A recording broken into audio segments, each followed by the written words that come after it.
వీక్షకులందరికీ శుభోదయం.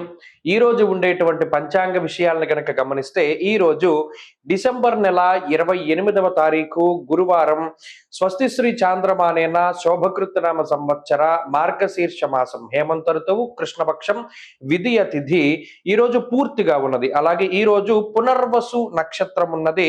రాత్రి 12:39 వరకు ఐంద్రం తైతుల యోగ కరణాలు కనబడుతూ ఉన్నాయి. ఈ రోజుకి ఉన్నటువంటి ప్రాముఖ్యత చాలా గొప్పది. సుబ్రహ్మణ్యేశ్వర స్వామి వారి యొక్క అవతార ప్రతిరూపంగా భావిస్తూ ఉన్నటువంటి భగవాన్ రమణులు పుట్టినటువంటి రోజు ఈ రోజు. ధనుర్మాసంలో మార్గశీర్ష మాసంలో కృష్ణపక్షంలో వచ్చేటువంటి విధియ తిథి భగవాన్ రమణుల యొక్క జన్మతిథి. కాబట్టి ఈ రోజు చక్కగా ఆ రమణ మహర్షి చెప్పినటువంటి ఆ తత్వాన్ని అర్థం చేసుకుని భగవంతుడిని చేరడానికి ప్రయత్నం చేస్తే చాలా మంచిది.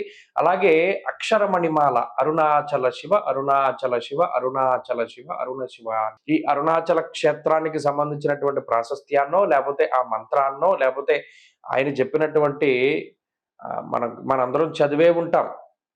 సూర్య నాగమ్మ గారి లేఖల్లో చదివే ఉంటాం. ఆయన యొక్క తత్వాన్ని కానీ లేదా ఆయన ప్రబోధించినటువంటి సూత్రాలను కానీ పాటించడం, అలాగే ఈ రోజున నిజంగా ఆయన్ని ఒకసారి స్మరించుకోవడం కూడా చాలా గొప్పదైనటువంటి విషయంగా మనం చెప్పవచ్చును. అలాగే ఈ రోజు ఉదయం దుర్ముహూర్తం ఉన్నది.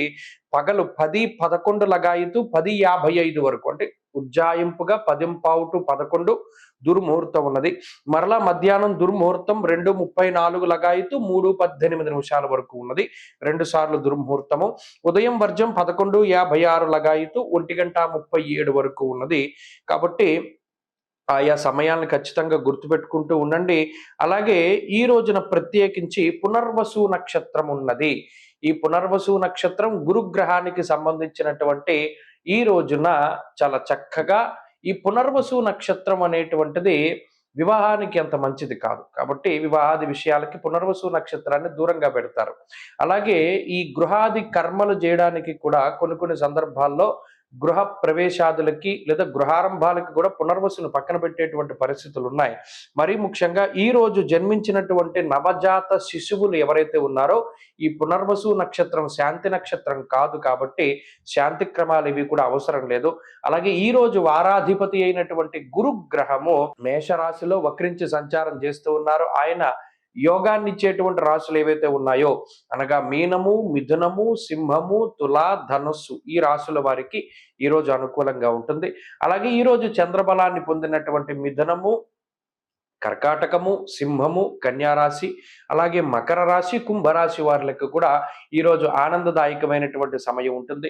మిగతా రాశుల వారు ఎవరైతే ఉన్నారో వారికి యోగ్యమైనటువంటి కాలాన్ని అనుభవించడం కోసమై మేధా దక్షిణామూర్తి యొక్క స్తోత్రాన్ని పారాయణ చేస్తూ ఉండడం చెప్పదగినటువంటి సూచన. అలాగే ఈ రోజు దక్షిణ దిక్కు ప్రయాణం అనేటువంటిది మంచిది కాదు. కాబట్టి ఎవరైనా దక్షిణానికి ప్రయాణం చేయవలసి వస్తే ఒకంత తూర్పు ప్రయాణం చేసి వెళ్ళడం శ్రేయోదాయకంగా ఉంటుంది. స్వస్తి.